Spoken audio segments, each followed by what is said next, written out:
कुछ नंबर्स की बात करते हैं। तीसरी तिमाही में कैनरा बैंक के नंबर्स ठीक ठाक रहे हैं। इस दौरान बैंक का मुनाफा 27%, तो ब्याज से कमाई यानी NII करीब 10% बढ़े हैं। हालांकि ब्याज से कमाई में एक इनकम टैक्स रिफंड का भी हाथ रहा है। NIM बिना बदलाव के यानी मार्जिन 3.2% पर रहे हैं। इस बार के नंबर्स और आगे की चर्चा के लिए हमारे साथ कैनरा बैंक के ED अशोक चंद्रा जुड़ गए हैं। चंद्रा साहब, गुड मॉर्निंग। सबसे पहले तो हमारे साथ जुड़ने के लिए बहुत बहुत शुक्रिया।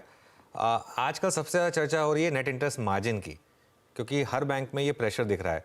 आपका margin quarter on quarter stable रहा है, इसका क्या कारण रहा और यहाँ पर अब आगे के लिए क्या आउटलुक है? हमने अपने एडवांसेस को बहुत ही जुडिशियली यूज किया है। जैसे आपने देखा होगा RAM sector and corporate sector के बीच में जो हमारा मिक्स था, तो सितंबर में हमारा अराउंड 54% रैम का कंट्रीब्यूशन था, जिसको हमने अभी बढ़ाकर रैम को 56% किया है एंड कॉर्पोरेट को हमने 44% किया है। क्योंकि हमारा मानना है और हमने देखा भी है कि रैम के थ्रू जो यील्ड आता है वो काफी अच्छा है। रैम के भीतर भी अगर हम देखें तो रिटेल एंड MSME का कंट्रीब्यूशन यील्ड ऑन एडवांसेज में काफी ज्यादा है। तो हमने काफी फोकस दिया है MSME को बढ़ाने के लिए एंड रिटेल सेक्टर को बढ़ाने के लिए।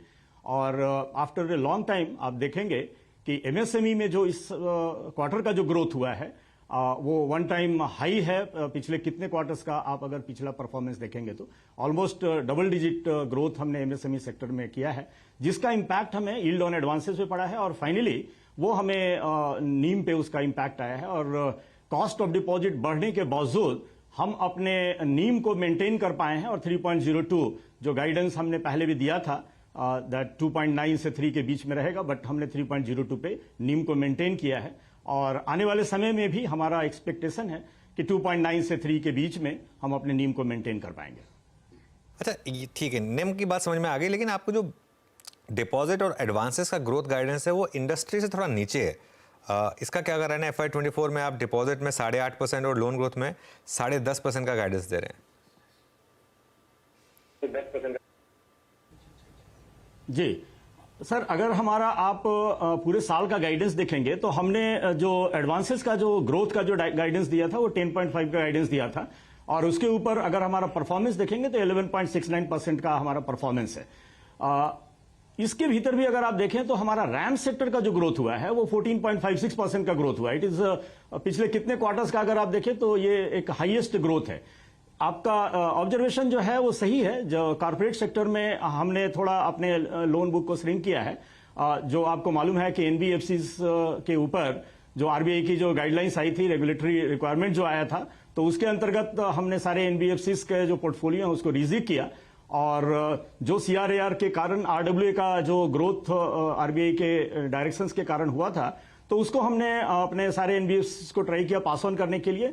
जो बर्डन है बैंक और NBFC दोनों उसको ये करें, बर्डन को शेयर करें, तो उसमें मोस्ट ऑफ द हमारे NBFCs हैं अराउंड 95% को हमने पास ऑन किया।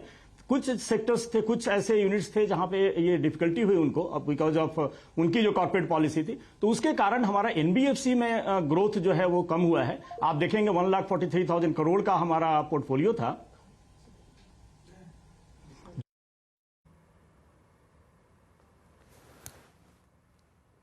लोन बुक जैसे पहले ग्रो हो रहा था वैसे ही हो रहा है और हम आगे भी ऐसा हमारा विचार है और हम ऐसा मानते हैं कि आगे भी हमारा अराउंड 11 to 12% का ग्रोथ निश्चित ही पूरे लोन बुक में होगा।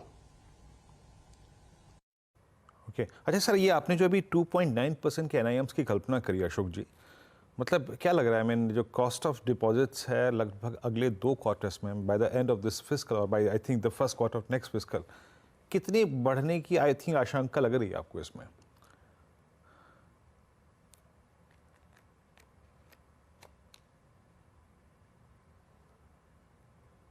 अशोक जी, मेरे को सुन पा रहे हैं आप? नहीं। एक बार अशोक जी, मुझे सुन पा रहे हैं आप? जी जी बिल्कुल सर। ओके अशोक जी, मैं एक बार आई थिंक बीरू के कुछ ऑडियो में इशू आ रहा है, उसको मैं सॉल्व कराता हूँ, लेकिन मैं उससे पहले एक चीज़, सॉरी, आपने रैम 2 बार यूज़ किया। ये हमारी रिटेल ऑडियंस के लिए रैम का क्या मतलब हुआ? रिटेल एग्री एंड MSME या रूरल एग्री एंड MSME, क्या हुआ? एक बार अगर एक्सप्लेन कर दें तो। ये सर रिटेल है, एग्री है और MSME है, ये 3 सेक्टर आते हैं रैम में सर। रिटेल, एग्री और एमएसएमई। देखिए ये क्योंकि थोड़ा सा हमारी ऑडियंस पूरी हिंदी की है, तो इसके लिए एक बार सोचा कि उसको एक्सप्लेन कर दिया जाए।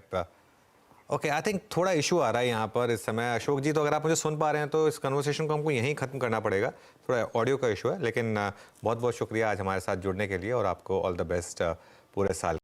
बता दें कि मनी कंट्रोल पर दिए गए विचार एक्सपर्ट्स के अपने निजी विचार होते हैं। वेबसाइट या मैनेजमेंट इसके लिए उत्तरदायी नहीं है।